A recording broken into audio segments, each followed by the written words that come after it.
Saya pernah membaca dari sumber yang ditulis oleh pelatihnya. Dia pernah mengatakan bahwa yang dihadapi oleh Konsil Nisa tahun 325 itu bukan menyangkal keilahian Yesus, tetapi itu menyangkal konsep di mana Arius itu mengakui Yesus itu adalah ilah kedua yang rendah dan diciptakan. Jadi sifatnya itu adalah Allah menciptakan ilah kedua sebagai sampingan dia. Kira-kira ini ketika dikomparasikan dengan sumber Bapak Gereja seperti Theodorus Mospestia dari Antioquia, saya dengar dia juga mengatakan bahwa Arius ini mengajarkan tentang Yesus itu ilahi tapi tercipta. Nah, kira-kira apakah yang dihadapi oleh Konsil Nisa tahun 325 itu betul apa yang dikatakan pelatihnya dan juga Theodor dari Mospestia?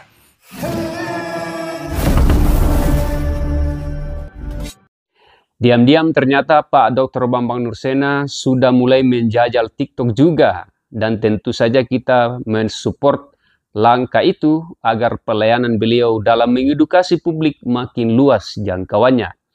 Nah, komal beliau kali ini masih dalam upaya meluruskan mispersepsi tentang konsili Nikea yang selama ini dituding bahwa konsili Nikea tersebut sebagai upaya untuk membuat konsensus bersama menjadikan Yesus sebagai Tuhan. Dalam hal ini, Pak Dr. Bambang Nursena memberikan jawaban yang sangat tuntas, detail, kepada Timothy Al-Awal yang mengguyur Pak Dr. Bambang Nursena dalam komal dengan sejumlah pertanyaan beberapa saat yang lalu. Ini video selengkapnya. Tentang kajian mengenai sejarah itu. Saya pernah membaca dari sumber yang ditulis oleh pelatihnya. Dia pernah mengatakan bahwa yang dihadapi oleh Konsil Nisa tahun 325 itu bukan menyangkal keilahian Yesus, tetapi itu menyangkal konsep di mana Arius itu mengakui Yesus itu adalah ilah kedua yang rendah dan diciptakan. Jadi sifatnya itu adalah Allah menciptakan ilah kedua sebagai sampingan dia.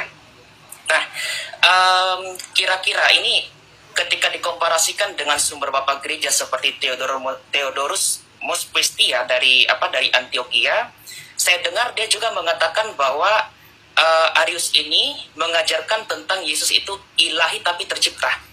Nah, kira-kira apakah yang dihadapi oleh Konsil Nisa tahun 325 itu betul apa yang dikatakan pelatihnya dan juga Theodor dari Mospestia, bahwa itu tidak menyangkal tentang keilahian, tetapi menyangkal tentang homoousios, bahwa Yesus itu setara dengan Allah. Dan juga saya dengar pembahasan tentang Konsil Nisa tahun 325 itu, banyak yang diambil sumber rujukan itu adalah sumber dari ini, Da Vinci Code, seperti yang dikatakan Pak Bambang Nursena tadi. Tapi ketika saya mempelajari dalam kitab ini Pak, Qisasul Anabiyah, karyanya Ibnu Katsir ya, Ibnu Katsir sendiri yang mengatakan bahwa pada zaman itu Konsil Nisa tahun 325 menyangkal keilahian Yesus itu sudah diriwayatkan oleh Ibnu Katsir. Kira-kira menurut Pak Bambang Nursena, apakah para sensasional seperti Da Vinci Code itu terpengaruh dengan kitab ini Pak dalam Qisasul Anabiyah? Nah, saya minta tanggapan Bapak, hanya itu aja ya. Terima kasih sebelumnya. Iya, terima kasih. Ini pertanyaan yang bagus sekali. Jadi yang pertama memang ungkapan bicara mempertahankan keilahian Yesus itu memang ungkapan yang sudah dikontekstualisasikan atau disederhanakan menurut cara pikir kita sekarang. Ya memang sejatinya itu adalah lama sekali bangsa Yahudi itu sudah mengalami pergulatan itu ketika Helenisme itu kemudian memasuki gelanggang keyahudian pada masa Alexander Agung menguasai dunia saat itu. Nah, satu contoh yang paling jelas itu adalah Philo. Philo itu mengakui bahwa logos itu abadi, tetapi logos itu adalah Deuterotheos, Allah kedua. Nah, pada masa Philo mungkin ungkapan Allah kedua itu tidak terlalu mengganggu. Karena apa? Karena alam pikir yang menguasai saat itu adalah alam pikir Helenistik. Nah, kemudian menjadi sangat beresiko ketika munculnya gereja. Dan gereja Tuhan itu awal-awalnya memang penganut Yahudinya itu dari dua kelompok. Jadi kalau kita membaca di Kisah Rasul pasal 6 ayat 1, itu di jemaat Yerusalem itu ada orang-orang yang disebut orang Yahudi yang berbahasa Yunani. Orang Yahudi yang berbahasa Yunani itu kaum Helleniston. Helleniston itu bukan Hellenis. Hellenis itu orang Yunani, bahasa Yunani, filsafat Yunani, paradigma Yunani. Tapi Helleniston itu adalah orang-orang Yahudi yang berbahasa Yunani. Inilah yang menggunakan Septuaginta. Nah, sementara yang kedua orang-orang Ibrani adalah orang-orang yang berkomunikasi langsung dalam bahasa Aramaik sehari-hari. Mungkin kalau kita bisa lihat dari kalangan murid Yesus, ya 12 murid itu adalah orang-orang Ibrani. Tapi dari kalangan 70 murid itu ada orang-orang Yahudi yang berbahasa Yunani. Misalnya Stefanus, kemudian Markus sendiri. Markus itu kan seorang Yahudi diaspora dari Alexandria. Bapaknya namanya Aristobulus menurut catatan sejarah gereja, dan ibunya namanya Maria. Itulah yang disebutkan dalam Kisah Rasul 12 ayat 12, di mana Petrus ketika diselamatkan oleh malaikat ya, dari setelah pembunuhannya Yakobus anak Zebedius, dia pergi ke rumahnya Maria ibu Yohanes yang juga disebut Markus. Dan Markus itu nama Latin. Makanya Anda tidak usah bingung kalau dia menjadi penerjemah Petrus ketika itulah yang mewarnai gereja pada saat itu. Tentu singgungan kepada filsafat Yunani itu kuat sekali. Makanya di situ orang begitu bicara tentang logos, itu pikirannya logos itu intermediary being. Jadi dia bukan Allah dan bukan manusia. Tapi justru Injil Yohanes membabat habis pemikiran Neoplatonisme ini. Menurut Yohanes, logos itu Theos in o logos, Allah sendirilah logos itu. Tapi pada ayat 14, logos sax egeneto, logos itu telah menjadi daging. Menjadi daging itu artinya menjadi manusia dengan segala ciri khas kemanusiaannya yang dianggap kotor oleh filsafat Yunani. Justru Tuhan itu datang menyelamatkan orang-orang yang kotor, yang berdosa. Lah, tapi bagaimana detail pemikiran filsafatnya? Jadi bagi orang Yunani, makanya tadi saya sampaikan, Allah dari Allah terang, dari terang Allah sejati, dari sejati itu memang nuansanya untuk menghadapi mereka yang mempercayai ilah-ilah berjenjang. Ini ilah-ilah berjenjang itu ya makanya bicara tentang lebih tinggi mana. Padahal kalau kita bicara tentang iman Israel ya karena Allah itu satu. Makanya ya satu, bagaimana kita membutuhkan tinggi atau rendah. Mana yang tinggi, mana rendah. Karena Allah, firman, dan roh Allah itu satu. Bahwa ada kejamaan dalam permenungan tentang Allah, firmannya, dan roh Allah. Itu adalah wilayah metafisik, bukan lagi wilayah sekedar rumusan yang dialami dalam dunia nyata. Jadi itu.